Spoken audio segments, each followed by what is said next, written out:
Cinema prints ఆషాఢం sale flat 30-60% discount ప్రతి 5,000 రూపాయల కొనుగోలుపై ఒక చీర ఉచితం.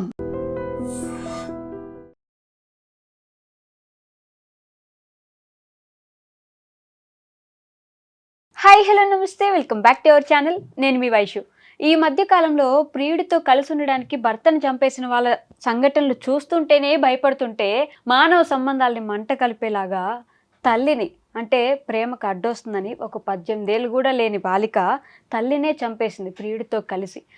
అసలు సమాజం ఎట్టెళ్ళిపోతుంది? ఈ విషయం గురించి మాట్లాడడానికి ఈరోజు నాతో పాటు సోషల్ యాక్టివిస్ట్ కృష్ణకుమారి గారు ఉన్నారు. మేడంతో మాట్లాడదాం. హాయ్ మ్యామ్, నమస్తే. నమస్తే. రోజొక సంఘటన, రోజొక సందర్భం మాట్లాడుకుంటూనే ఉన్నాం. ఇంత గలీజ్గా ప్రియుడి కోసం భర్తను చంపేయడం, పిల్లల్ని చంపేయడం, ఇప్పుడు ఏకంగా తల్లిని, అది కూడా 18 సంవత్సరాలు కూడా లేని అమ్మాయి 19 సంవత్సరాలు ఉన్న ఒక అబ్బాయితోటి ఇలా తల్లిని చంపేసిందని ఎలా చూస్తారు మ్యామ్ ఈ సంఘటన? అసలు మీరు ఇది చాలా దురదృష్టకరమైన సంఘటన. ఈ సంఘటన జరగటానికి వ్యక్తులుగా వాళ్ళు ఎంత బాధ్యులో ప్రభుత్వం కూడా అంతే బాధ్యురాలు అని నేను నమ్ముతున్నాను. ఓకే, ప్రభుత్వం చేయాల్సిన పనులు ప్రభుత్వాలు చేయట్లేదు, అసలు అవగాహన కలిగించట్లేదు చట్టాల పట్ల. సరే, అది అట్లా పక్కన పెడితే అది చాలా పెద్ద విషయం అనుకోండి. ఈ కేసు వరకు తీసుకుంటే ఈ పాపకి 18 అంటున్నారు మీరు, కాదు 16 10th క్లాస్ చదువుతుంది. అయితే ఈ పాప ఇన్స్టాగ్రామ్లో ఒక అబ్బాయి పరిచయం కావటము, ఆ అబ్బాయి ఇంటికి రావటం పోవటం, ఈ అమ్మాయి వాళ్ళ ఇంటికి వెళ్ళడం, ఇవన్నీ జరుగుతూ ఉన్నాయి ఈ 7-8 నెలల కాలంగా. సరే, తల్లి దృష్టికి వచ్చినప్పుడు ఇవన్నీ కరెక్ట్ కాదు, నువ్వు చదువుకోవాలి ఫస్ట్ అని చెప్పి తల్లి చెప్పినందుకు తల్లి మీద కోపం వచ్చింది. సరే, ఎనీవే అతని దగ్గరికి వెళ్ళిపోయింది. వెళ్ళిపోతే వాళ్ళు బాగా ఆదరించారు. ఆదరించేసరికి ఇంకేముంది, నాకు అక్కడ జీవితం బాగుంటుంది, అతనితోనే బాగుంటుంది అని అనుకుంది. ఇంత చేసి అతని వయసు ఎంత? 19 ఏళ్ళు. అయితే వెళ్తే అప్పుడు తల్లి కేసు పెట్టింది. కేసు పెడితే కనిపించట్లేదని కేసు పెడితే పోలీసులు వెళ్ళారు, పలానా చోట ఉందని తీసుకొని వచ్చారు. వాళ్ళని తీసుకొని వచ్చి కిడ్నాప్ కేసు కింద నమోదు చేసి ఎవరింటికి వాళ్ళని పంపించేశారు. కిడ్నాప్ కేసు కింద నమోదు చేసి ఇంటికి పంపించేశారు. వాళ్ళ కౌన్సిలింగ్ ఇచ్చామని చెప్తున్నారు. ఓకే, ఇంటికి వచ్చిన తర్వాత తల్లి మళ్ళీ మొదలెట్టింది, అమ్మ అట్లా కాదు, నువ్వు చదువుకోవాలి కదా, చదువుకోకపోతే ఎట్లా, చదువు లేకపోతే ఏమైపోతాం మనం, అది ఇది అని చెప్పి. సరే, ఈ అమ్మాయికి బాగా చిరాకు వచ్చేసింది. అక్కడికి వెళ్ళి చూస్తేనేమో వాళ్ళు బాగా వెల్కమింగ్, రిసీవింగ్ బాగుంది. శివ ఐస్ క్రీమ్ అడిగితే ఐస్ క్రీమ్ కొంటున్నాడు, డ్రెస్ కొనమంటే డ్రెస్ కొంటున్నాడు, ఏదంటే అది అంటున్నాడు. వాళ్ళ ఇంటికి వెళ్తే వాళ్ళ ఇంట్లో బాగా చూసుకున్నారు. తల్లి చూస్తేనేమో ఇలా మాట్లాడుతుంది ఏంటి అని ఈ అమ్మాయికి చిర్రెత్తుకు వచ్చింది. వచ్చి ఇద్దరు కలిసి మాట్లాడుకుని, సరే, ఈ తల్లి కూడా చెప్పింది ఏంటంటే, సరే మీకు ఇష్టం ఉంది కదా, ఇప్పుడే కాదు చదువుకోండి, ముందు జీవితాల్లో స్థిరపడిన తర్వాత పెళ్లి చేసుకుందరు కానీ, నేనే చేస్తా పెళ్ళి అని కూడా చెప్పింది. చెప్పినప్పుడు నిజమని ఈ అమ్మాయి అనుకొని నిజంగానే చదువుకుంటూ ఒక గోల్ పెట్టుకొని ఉండాల్సింది. అంటే నేను ఇలా చదువుకోవాలి, తల్లి కోరిక మేరకు చదువుకోవాలి, చదువుకుని ముందుకెళ్ళాలి అనే ఉద్దేశం ఈ పాప కన్నా ఉండాల్సింది. మరి ఇంటికి వెళ్ళిన తర్వాత కూడా అదే మాట చెప్పింది తల్లి. కానీ మొదటి నుంచి కూడా తల్లికి కూతురికి కొంచెం ఫ్రిక్షన్స్ ఎక్కువ ఉన్నాయి అనేది ఇప్పుడు బయటకు వస్తున్న వార్త. సరే, ఈమె మొదటి భర్తకి సంబంధించిన పాప, అతను చనిపోతే ఆమె మళ్ళీ పెళ్లి చేసుకుంటే అతని ద్వారా ఇంకొక పాప, అతను కూడా చనిపోయాడు. రెండో అతను కూడా బాగా డ్రింక్ చేసి యాక్సిడెంట్లో చనిపోయాడు. అయితే ఇప్పుడు వీళ్ళిద్దరూ కలిసి ప్లాన్ చేసి ఈమెను చంపడానికి డిసైడ్ అయ్యారు. వాళ్ళు ఆలోచించింది ఏంటంటే, అడ్డుగా ఉంది ఈ అమ్మాయి, ఈమె అడ్డు లేకపోతే మేము సుఖంగా ఉంటాము అనుకున్నారు వీళ్ళు 16 ఏళ్ళకి. అంతవరకే ఆలోచించగలిగింది పిల్ల. తర్వాత నెక్స్ట్ పోలీసులు ఉంటారు, పోలీసులు వస్తారు, చాలా ఉంటుంది అనే ఆలోచన లేకుండా ఇలా చేయడం వల్ల జరిగింది ఏంటి, తల్లి చనిపోయింది. తల్లి చనిపోయిన తర్వాత పోలీసులు వచ్చారు సీన్లోకి. ఇప్పుడు పోలీసులు అరెస్ట్ చేశారు. ఇప్పుడేంటి పోలీసులు ప్రెస్ మీట్ పెట్టి వీళ్ళు చెప్తున్న గొప్ప విషయం ఏంటి అంటే, అసలు ఈ కేసుకు సంబంధించిన పూర్వాపరాల గురించి చెప్పటం కంటే కూడా వాళ్ళు చాలా ఉత్సాహంగా చెప్తుంది ఏంటి అంటే, అంజలికి 2 పెళ్ళిళ్ళు అయ్యాయి. ఓకే. అంజలికి కూతురికి పడదు, కూతురికి వాతలు పెట్టేది, అది సరిగా చూసుకునేది కాదు. ఆ పాప 7th క్లాస్ అప్పుడే పోలీస్ స్టేషన్కి వెళ్ళి ధైర్యంగా తల్లి మీద కంప్లైంట్ చేసింది, మా అమ్మ నన్ను కొడుతుంది, తిడుతుంది, నన్ను సరిగా చూసుకోవట్లేదు అని. ఇవన్నీ చెప్తున్నారు. ఇవన్నీ చెప్పి అసలు వీళ్ళు పోర్ట్రేట్ చేసింది ఎలా ఉందంటే, పోలీసులు అంజలికి పెంచడం చేత కాలేదు, అంజలి 2 పెళ్ళిళ్ళు చేసుకుంది, కూతుర్ని సరిగా పెంచలేదు, అందుకే ఇలా జరిగింది అన్నట్లు పోర్ట్రే చేస్తున్నారు. ఇది చాలనట్లు ఆయన కింద పోలీసులు అందరినీ అభినందిస్తున్నాడు అక్కడ కూర్చొని. ఎందుకు అభినందిస్తున్నాడో నాకు అర్థం కావట్లా. అసలు వాళ్ళ తీరు వల్లే ఈ హత్య జరిగింది. అసలు ఆ రోజు అతన్ని 19th రోజున పోక్సో కింద అతని మీద కేసు పెట్టి అతన్ని రిమాండ్కి పంపించి ఉండవలసింది. కరెక్ట్. కిడ్నాప్ కేసు వదిలేకుండా పోక్సో కేసు ఇది నిజానికి. అతనికి 19 ఏళ్ళు, ఈ అమ్మాయికి 16 ఏళ్ళు. తీసుకెళ్లి 2 రోజులు 3 రోజులు ఇంట్లో అట్టి పెట్టుకున్నాడు అంటే, ఈ అమ్మాయి ఇష్టంతో వెళ్ళినా గానీ కుదరదు. పోక్సో చట్టంలో ఆ అమ్మాయికి ఇష్టమై అమ్మాయి పెళ్లి చేసుకుంటానన్నా, లేకపోతే సహజీవనం చేస్తానన్నా, శారీరక సంబంధం కావాలని అడిగినా గానీ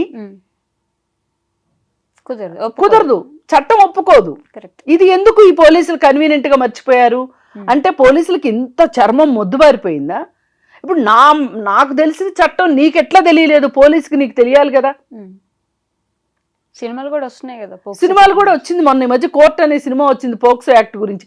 సినిమాలు రావడం ఏంటండి, పోలీసులకి తెలియాలి కదా.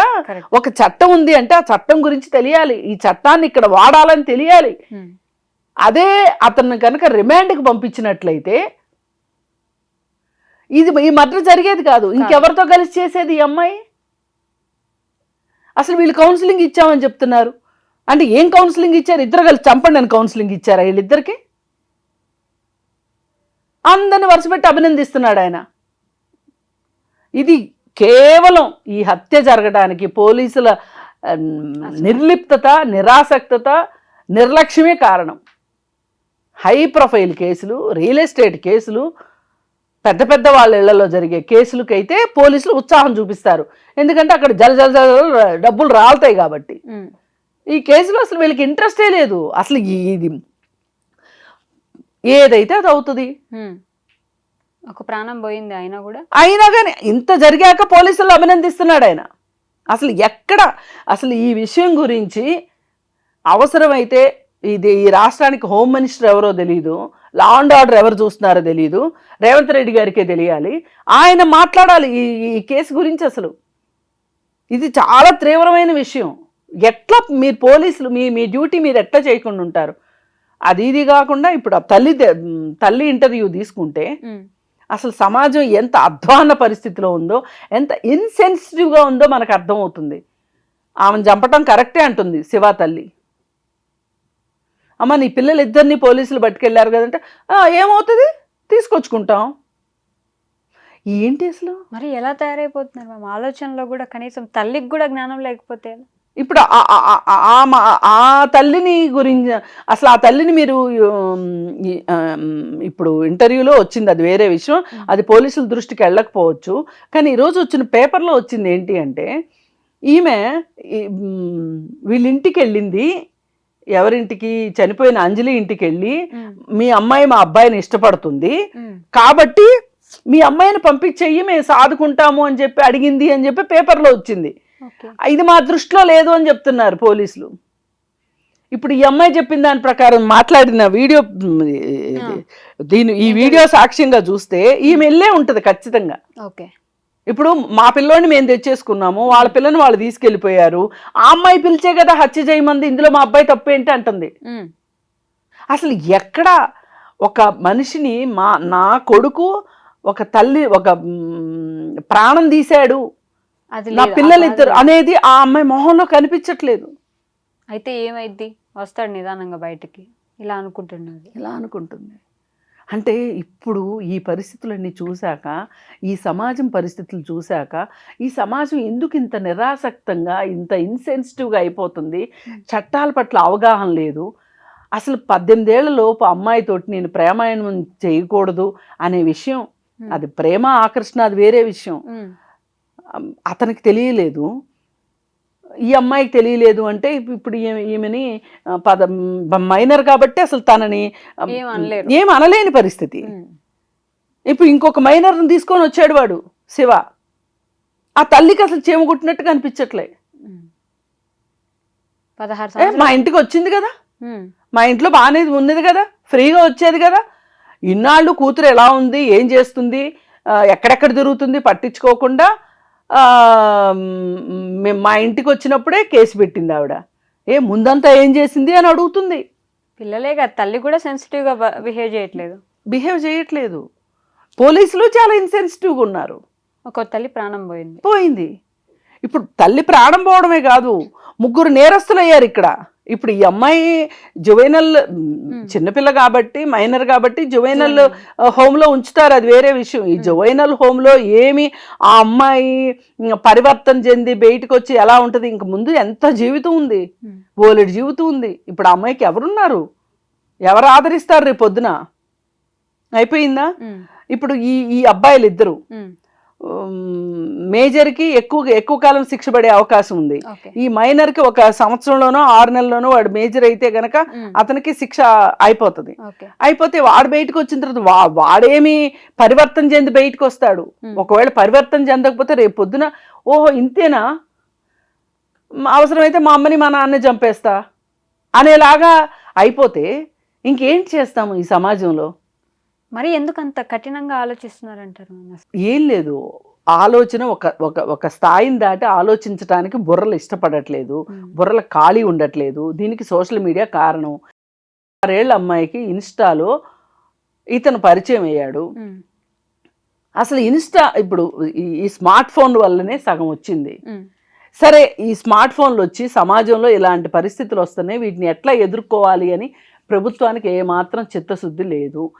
జరిగిపోయిన తర్వాత కూడా వాళ్ళకి అసలు సెన్సిటివ్నెస్ లేదు.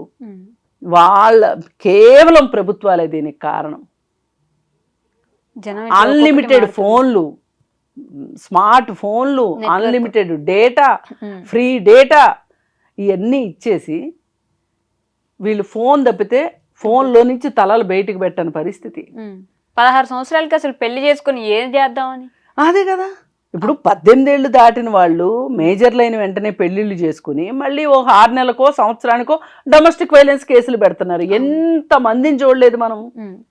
అసలు ఇక్కడ పాయింట్ అది కాదు. ఇక్కడ పాయింట్ ఏంటి అంటే, అసలు ఇప్పుడు ఈ పిల్లలు ఇలా అవటానికి కారణం వీళ్ళకి ఒక గోల్ లేకపోవడం, మోడల్ లేకపోవడం, జీవితంలో పలానా సాధిద్దాం అనేది లేకపోవడం, భయం లేకపోవడం, అసలు చట్టాల పట్ల అవగాహన లేకుండా పోవటం.